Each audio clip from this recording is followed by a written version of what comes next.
Mwezi Juni tarehe 27 mwaka 2021, mitandao ya kijamii pamoja na vyombo vya habari vilipambwa na picha zilizosheheni furaha na bashasha, huku zikimwonyesha naibu wa rais William Ruto wa nchi ya Kenya kwa wakati ule pamoja na bintiye June Ruto wakiwa wamekenua magego kwa furaha, maana June Ruto alikuwa kafunga pingu za maisha na mchumba wake bilionea Alexander Ezenagu kutokea nchini Nigeria.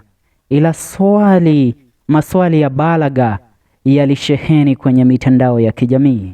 Swali kubwa likiwa, je, Alexander Ezenagu mwenyewe ndiye nani? Na mbona Ruto alikubali kumwoza bintiye nje ya nchi ya Kenya, ambapo yeye mwenyewe alikuwa akiwania kiti cha urais kwa wakati ule? Hii leo katika kipindi chetu cha Je Wajua, tunakufafanulia haswa Alexander Ezenagu mwenyewe ndiye nani na mbona aliwahi kutajwa katika skandal ya zaidi ya bilioni 276 za Kenya, kesi iliyotupiliwa mbali tu baada ya Ruto kutawazwa kama rais wa Jamhuri ya Kenya. Kulingana na tawasifu yake, ukipenda autobiography yake, Alexander Ezenagu anahudumu kama profesa msaidizi ama mkufunzi mkuu katika chuo cha mafunzo ya sheria cha Hamad bin Khalifa kilichopo katika nchi ya Kiarabu ya Qatar. Ezenagu amekita kambi katika sheria za biashara na ushuru katika mataifa ya kigeni kando na taifa lake la kuzaliwa la Nigeria.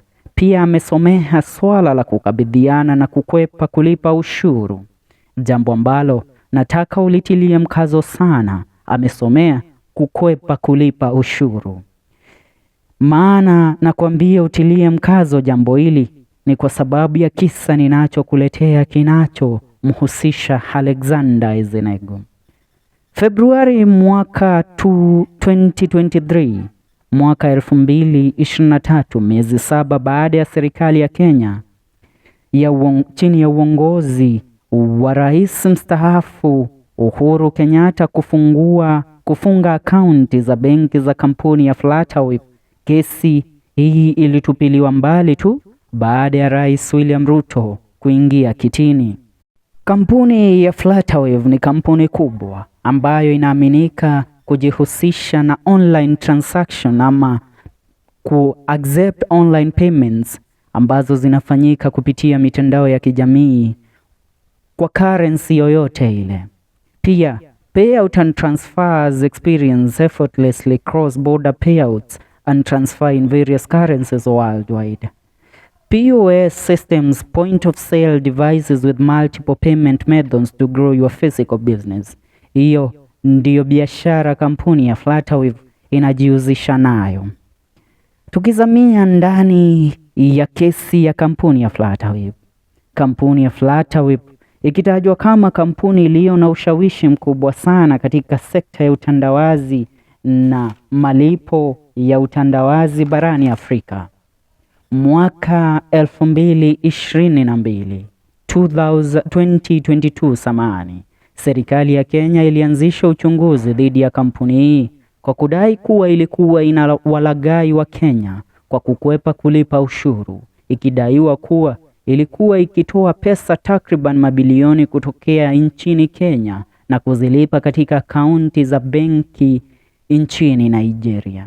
Kulingana na stakabadhi za koti, Flutterwave ikiwa ni moja ya kampuni zilizokuwa zimeshtakiwa na nchi ya Kenya kwa kuosha pesa kupitia taifa la Kenya, ukipenda money laundering, ilikuwa imeosha zaidi ya shilingi bilioni 276 za Kenya, ambazo ni takriban 2.2 billion US dollars katika kipindi cha miaka 4 tangia ilipoanza kufanya biashara katika nchi ya Kenya. Bila ufahamu wa Benki Kuu ya Kenya au the Central Bank of Kenya, kampuni hii ilikuwa imelaghai watu mabilioni jinsi ilivyoandikwa na stakabadhi za koti.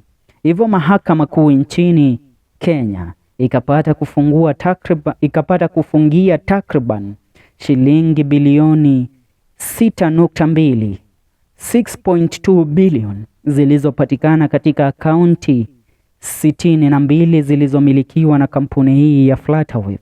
Banki Kuu ya Kenya ikaziomba benki zote nchini Kenya kusitisha mikataba yake na kampuni hii ya Flutterwave. Baada ya uchaguzi mkuu nchini Kenya mwezi Septemba mwaka 2022, kituo cha habari cha Bloomberg kilichapisha kuwa mahakama ilikuwa ikiondoa kesi yake dhidi ya kampuni ya Flutterwave, tetesi ambazo zilithibitishwa na Robert Gitau, mwanasheria wa kampuni ya Flutterwave nchini Kenya, jambo ambalo liliacha alama za dukuduku. Mbona tu wakati Rais William Ruto ametawazwa ndipo kesi dhidi ya kampuni hii imepata kuondolewa? Kulingana na shirika la Asset Recovery Agency ARA kuhusu kuondolewa kwa kesi dhidi ya Flutterwave, ilitoa madai ya kuwa ushawishi wa Rais wa Jamhuri ya Kenya kwa wakati huo William Ruto ulitoa msukumo mkubwa wa kusitisha kesi hii kuendelea. Inaaminika kesi dhidi ya Flutterwave ilikuwa ni mpango wa kumkomesha William Ruto wakati ule akiwa naibu wa rais, akiwania kiti cha urais, na kisa hiki na kesi hizi zilianzishwa na serikali ya rais mstaafu Uhuru Kenyatta. Kulingana na mwanahabari na mpelelezi David Hudeyin wa Nigeria, alipochapisha kisa cha Flutterwave, alifutilia mbali ushawishi wa siasa za Kenya kulingana na yale ambayo alipata kuyaandika. Maana kampuni ya Flutterwave ambayo ilikuwa imehusishwa na Alexander Ezenagu ambaye ni mmewe binti ya Rais William Ruto, John Ruto. Kulingana na stakabadhi za kesi dhidi ya Flutterwave, Alexander Ezenagu ametajwa kuhusika moja kwa moja na skandale hii mara zaidi ya 5. Minong'ono ya ndani kwa ndani pia inadai kuwa kampuni ya Flutterwave ilihusika pakubwa katika kufadhili siasa za William Ruto mwaka 2021 mpaka 2022 wakati aliteuliwa kama rais. Baada ya kesi kufutiliwa mbali, kampuni ya Flutterwave inazidi kukua na umaarufu mkubwa sana na zaidi barani Afrika, fununu zikidai kuwa Alexander Ezenagu anamiliki shares katika kampuni hii inayoshirikishwa kibiashara na makampuni makubwa zaidi duniani, ikiwemo kampuni ya Microsoft, Uber, MTN, Wise, Chipa, Piggyvest na kadhalika. Mwaka huu kampuni hii inaaminika kuongeza mapato ya zaidi ya 50%, ikiwa na mapato ya zaidi ya dola bilioni 3.5. Hivyo utakubaliana na mimi, ushawishi wa Rais William Ruto ulichangia pakubwa katika kuondolewa kwa kesi dhidi ya kampuni ya Flutterwave. Mbona William Ruto alijihusisha na kampuni ya Flutterwave? Ni kwa sababu ambaye ni son-in-law wake Alexander Ezenagu anatajwa kuwa moja kati ya wanasheria na pia moja kati ya wamiliki wa kampuni hii kwa shares ambazo alizonazo. Alexander anatambulika kwa kuweza kucheza chini na kutokuwa akiacha social media footprints zake kwenye mitandao ya kijamii. Hivyo hapa ndipo tunazindisha na kuweza kuzimia upelelezi wetu kulingana na skandal hii iliyomhusisha moja kwa moja son-in-law wake Rais William Ruto, Alexander Ezenagu kutokea nchini Nigeria, ambaye amemwoza bintiye Ruto, John Ruto. Tukizamia kwa hili kwa undani, nitakufahamisha tu Ruto ni mtu ambaye anajua biashara, lakini biashara zake zinahusisha katika kulikuza taifa la Kenya ama zinajihusisha katika kufanya uchumi wa nchi ya Kenya kuendelea kudorora na yeye mwenyewe kujifaidi na kujinufaisha na serikali hii kivyake mwenyewe na familia yake. Ni swali tu la balaga, mimi sitaki utani.